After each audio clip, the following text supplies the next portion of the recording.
ससुराल में वह पहली सुबह मुझे आज भी याद है। कितना हड़बड़ाकर उठी थी मैं, ये सोचते हुए कि कितना लेट हो गई और सब न जाने क्या सोच रहे होंगे। एक रात ही तो नए घर में काटी है और इतना बदलाव, जैसे आकाश में उड़ती चिड़िया को किसी ने सोने के मोतियों का लालच देकर पिंजरे में बंद कर दिया हो। शुरू के कुछ दिन तो यूं ही गुजर गए। हम घूमने बाहर चले गए।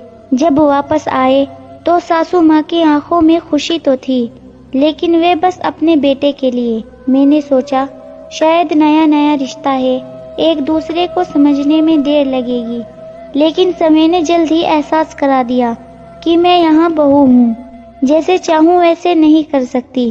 कुछ कायदा और मर्यादा है जिनका पालन मुझे करना होगा।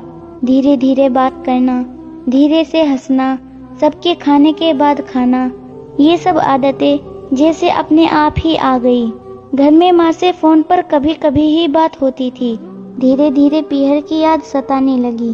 पीहर जाने के लिए जब ससुराल में पूछा तो कहा गया अभी नहीं, कुछ दिनों बाद जाना। जिस पति ने कुछ दिन पहले ही मेरे माता पिता से कहा था कि पास ही तो है, कभी भी आ जाएगी, उनके भी सुर बदल गए थे।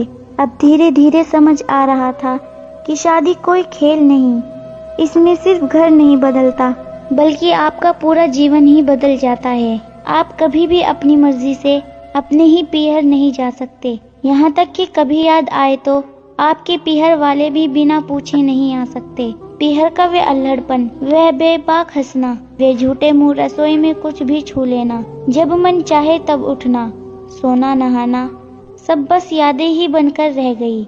अब मुझे समझ आने लगा था कि क्यों विदाई के समय सब मुझे गले लगाकर रो रहे थे।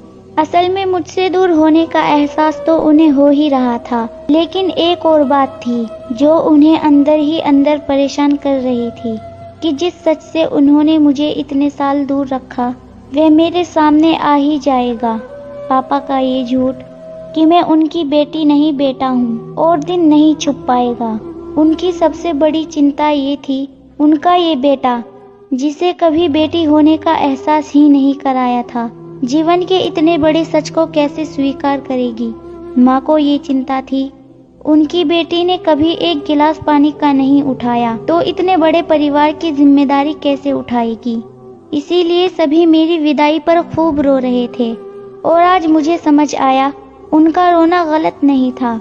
हमारे समाज का नियम यही है, एक बार बेटी डोली में विदा हुई तो बस एक मेहमान ही बनकर रह जाती है, फिर चाहे घर का कोई कितना भी कह ले कि ये घर आज भी उसका है। सच तो ये है कि अपने उस घर जिसे मायका कहते हैं वहाँ यूं ही नहीं जा सकती।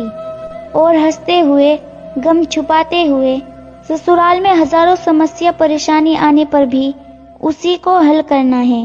हर एक स्त्री के लिए क्या ये तपस्या से कम नहीं है? दोस्तों, आपका इस कहानी के बारे में क्या कहना है, हमें कमेंट करके जरूर बताएं। वीडियो को लाइक कर दीजिए और इसी तरह की कहानियाँ देखने और सुनने के लिए हमारे चैनल को सब्सक्राइब करके और घंटी दबाकर ऑल पर सेट कर लीजिए ताकि आने वाले वीडियो का नोटिफिकेशन आपके पास तुरंत पहुंचे। मैं मिलती हूं आपसे अगली वीडियो में, तब तक के लिए धन्यवाद।